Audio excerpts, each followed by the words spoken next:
All right, guys, I want to talk to you about something, okay? This is real talk. This is real talk, and people are going to hate whatever I put the title as, but I mean it, okay? I absolutely mean it. This guy, Wembanyama, his competitiveness is not normal. His competitiveness is on the level of Hall of Famers as far as how competitive they are. So one thing about Wemby is a lot of people that cheer him on and like media outlets that talk about him, I rarely hear about his competitiveness, right? I think people are such in awe by his size, his length, his versatility, his everything. He's just so great. But they're usually like really into the fact that he's just talented. Like, he's just so talented. But one thing about him that I'm not hearing a lot of is just how hard this kid competes.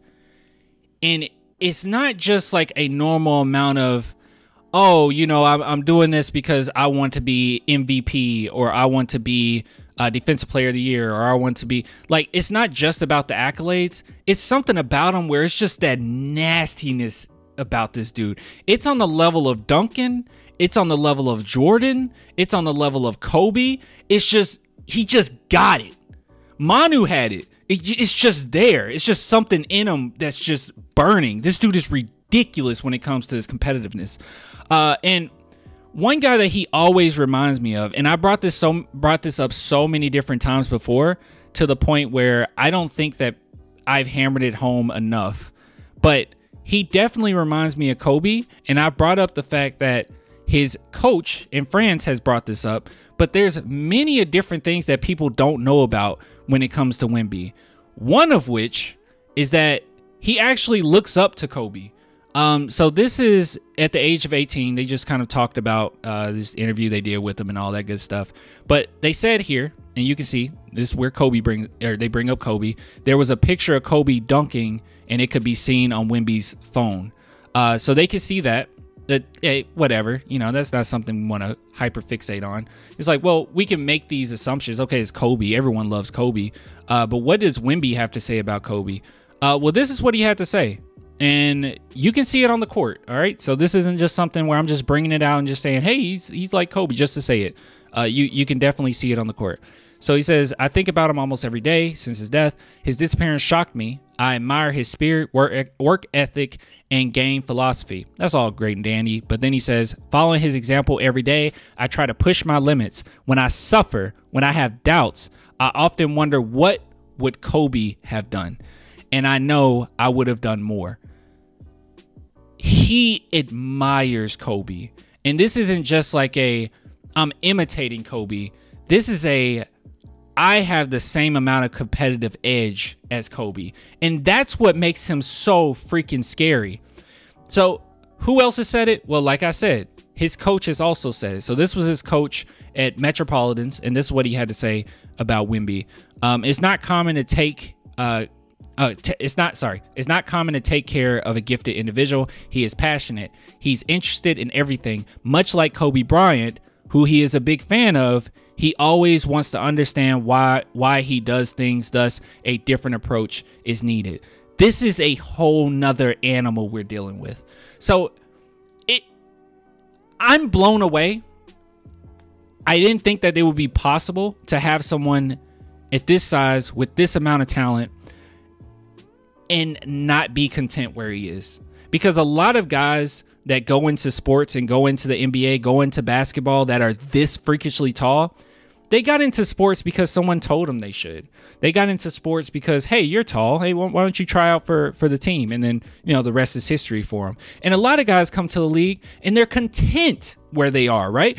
Think about how much Wemby has grown at this short amount of time.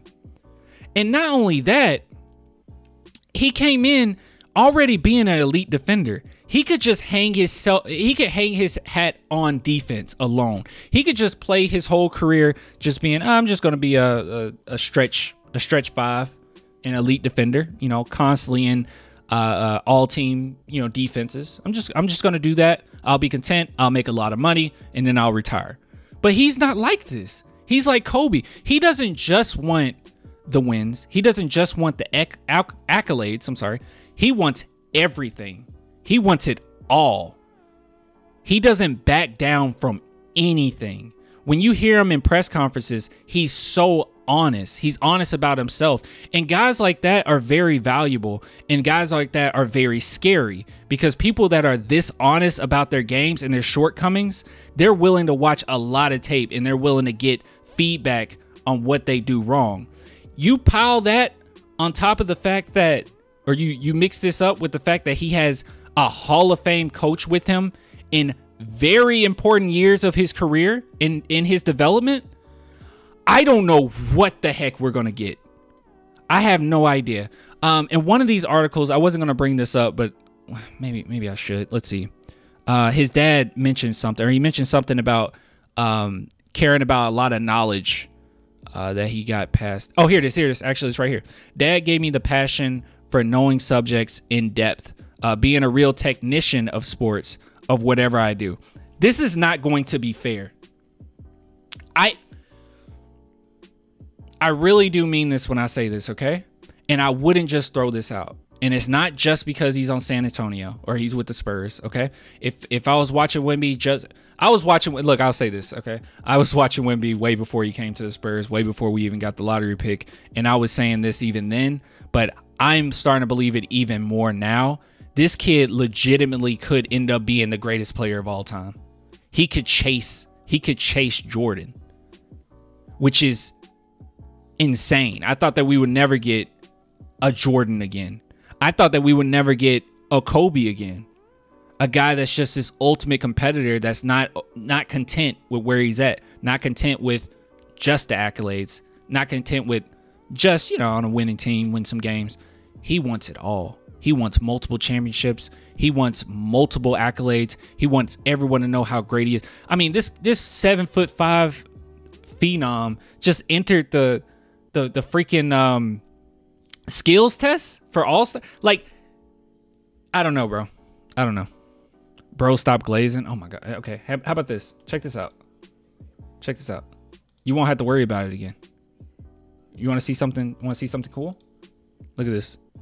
Watch this. Watch this. You'll never have to worry about it again. Check this out. Check this out. Look at this. Gone. You're gone forever now. You'll never have to worry about me glazing again. Anyways, but yeah, dude. This is just amazing. I'm blown away. I honestly am. I'm blown away. This is gonna be a lot of fun. People laughing in the chat. Hey, whatever. Come on, clan. No. Anyways, I was in the middle of a segment. All right, I wasn't done. I wasn't done glazing. But yeah. Anyways, that was actually the end of the segment. Wow, you could, if you just waited, man, dude, if you just waited a couple seconds, you wouldn't have been kicked. If you just wait a couple, all you had to do was wait a couple seconds for the segment to be over with. But yeah, he could end up being Kobe. Looks up to him.